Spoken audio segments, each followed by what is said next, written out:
Hi, this is Rook from Condemned, and in this episode of Results we'll be looking at Elementalist healing. I think most of us are happy to see that in Guild Wars 2 we won't need to rely on dedicated healers, but that doesn't mean that we cannot support our friends and allies in a fight. The Ranger and the Elementalists are the only two professions that can create water combination fields. The Ranger can create Healing Spring as their heal skill, and the Staff Elementalist can cast Geyser and Healing Rain. That's not to say that other classes can't heal or protect, but these are the only two professions that can create healing combination fields, which can be very, very powerful. For the Elementalist, Healing Rain is a longer duration, large area spell that gives regeneration to people in its field. It provides only 2 seconds of regeneration, which only heals for 130 to about 190, depending on traits and gear. It doesn't sound like much, but the regeneration stacks up to 10 times between the initial cast and the 9-second duration, providing regen of about 2600 to 3800 if enemies don't move quickly to remove this boon. If you add some points to your arcane power traits, as well, it can last even longer, providing more healing. Certainly nothing to sneeze at. Now that's certainly good, but what's better still is when you combine this skill with a combination finisher such as Blast.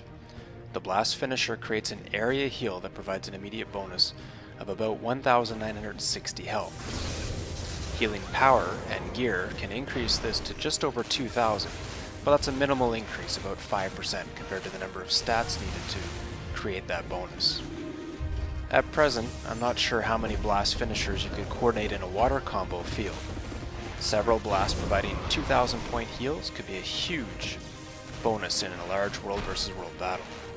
Even just one Blast providing a quick 2k heal to many people can stop a team wipe. It gives team members the time to get their own heals and dodges back up. A skill that's similar to just the combination that gives you the Blast is actually the Geyser skill. It provides a more powerful heal in a smaller area. The base is 808 and it lasts for 2 seconds, so you get 1600 health back to allies nearby the target location. This skill is more strongly affected by your healing power too, which with gear and traits can increase to about 925, or almost a 15% increase. With Geyser, you can also do Blast combinations, so I often find myself casting it just ahead of where our group is moving for a quick heal to keep us in the fight, followed by Healing Rain once we don't need the urgent help. The Blast finisher is fantastic, big heal. The projectile finisher with water appears to provide us much smaller heal, actually about a extra 2 seconds of regeneration for each projectile finisher you use.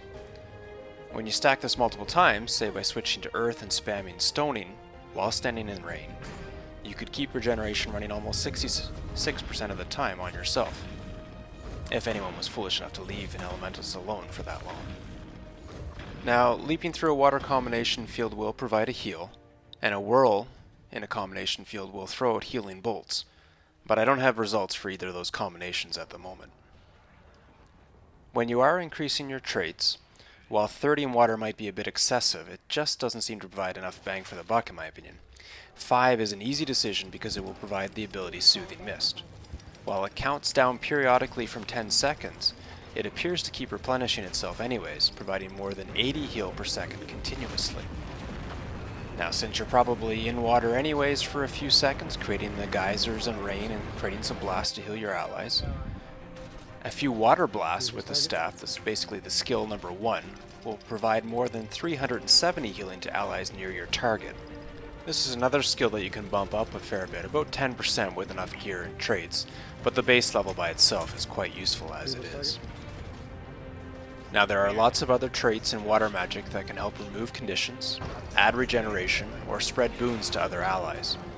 I don't have time to explore those bonuses right now, and if you've seen the other video on combinations, you already know how powerful the water skill Frozen Ground can be when used in combination with projectiles to slow down fleeing enemies, or as a Frost Aura when you're in the middle of a push against superior numbers. Tactically, Water combinations, as opposed to the ice combinations, are not an opening move. You start with fire and ice combinations, or maybe poison and darkness combinations, and then you move to your water and light combinations to ease pressure on your allies. You'll probably focus more of these on your mid and back line, as this is where any frontline people being hurt should be dodging back toward to get heals and hopefully overextending the enemy in the process, or at the very least getting some line of sight opportunities to mitigate damage even further, and at least get out of the enemy's range as well.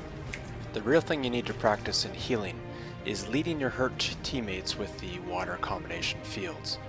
It can be a lifesaver if you can time it correctly so that they're just going through it as that geyser or healing rain pops. As mentioned in the notes earlier, we're going to have a table with detailed results here at the end. This is Rook from Condemned. I want to thank you again for watching. We'll see you out on the battlefield.